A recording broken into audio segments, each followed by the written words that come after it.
In the previous section, we introduced the concept of easements as non-financial encumbrances that grant the right to use another's land for a specific purpose. We also explored their relationship to ownership and their lasting effect on property rights. Now, we will take a closer look at the different types of easements recognized under Arizona law and learn how each operates, transfers, and terminates. Understanding these distinctions is critical for real estate professionals, especially when reviewing title reports, drafting contracts, or explaining access rights to clients.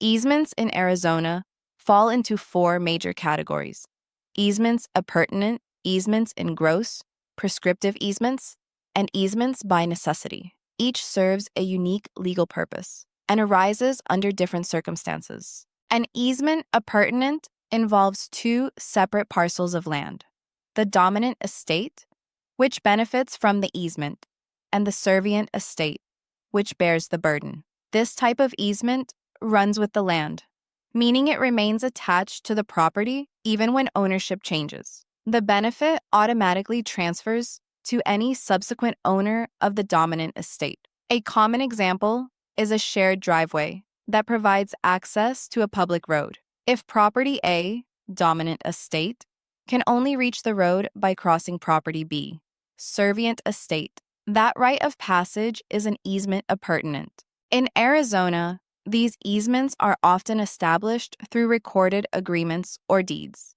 ensuring that future buyers are aware of the right of access. A well-known example is found in rural subdivisions where landlocked lots depend on easements recorded by the original developer to guarantee road access for all owners. Under ARS, paragraph 33.431, easements appurtenant must be recorded to provide constructive notice and preserve their enforceability. An easement in gross, unlike an appurtenant easement, benefits a person, company, or organization rather than another parcel of land. It is typically associated with public utilities, pipelines, telecommunications lines, or irrigation districts.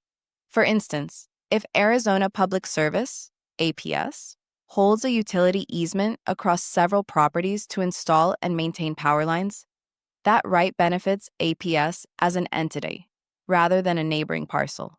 Easements in gross generally do not transfer automatically with the sale of the property unless expressly assigned. For example, a ranch owner may grant an easement in gross to the Central Arizona Project to run a water canal across their land. The canal's right-of-way remains even if the ranch is later sold, but the easement does not transfer to another private individual without the holder's consent. A prescriptive easement arises through continuous, open, and hostile use of another's property without permission for a specific statutory period, generally 10 years in Arizona, as governed by ARS, paragraph 12(26). Unlike an easement created by written agreement, a prescriptive easement is acquired through long-term behavior that meets certain legal criteria. The use must be visible, adverse to the true owner's interest, and uninterrupted for the required time period. A practical example involves a neighbor who has used a dirt road across another's property for 15 years to reach a public highway. If the property owner never objected or gave explicit permission, the neighbor may establish a legal right to continue using that road through a prescriptive easement. However, if the owner had granted written permission, the use would not be considered adverse and therefore would not qualify.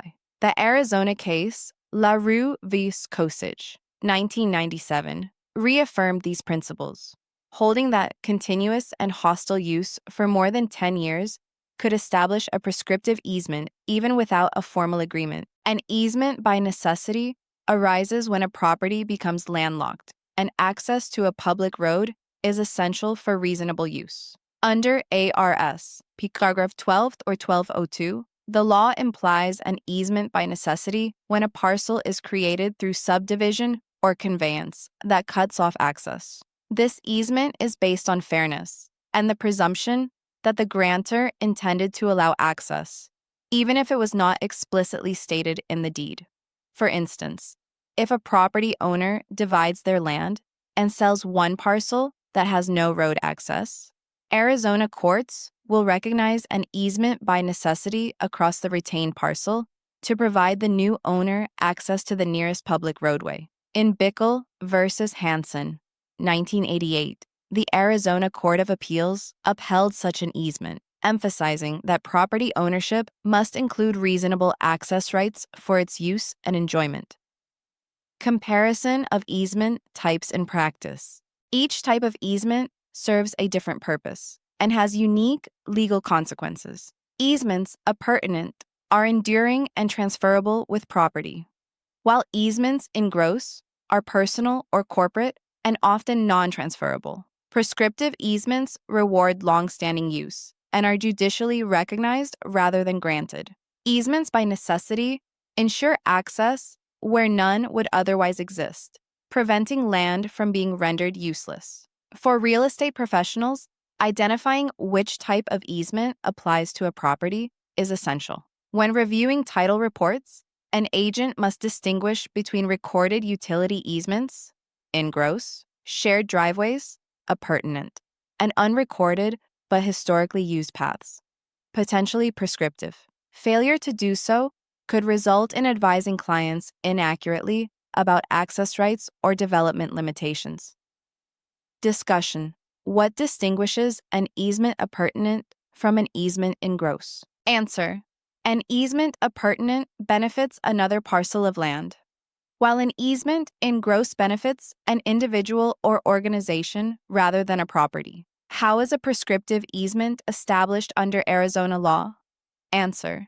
Through continuous, open, and adverse use of another's land for a minimum of 10 years without the owner's permission. When might an easement by necessity be created? Answer. When a parcel of land becomes landlocked and requires access to a public roadway, implying that the original grantor intended such access.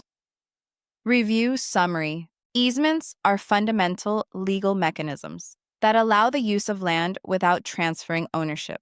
In Arizona, 4 key types exist: appurtenant, in gross, prescriptive, and by necessity.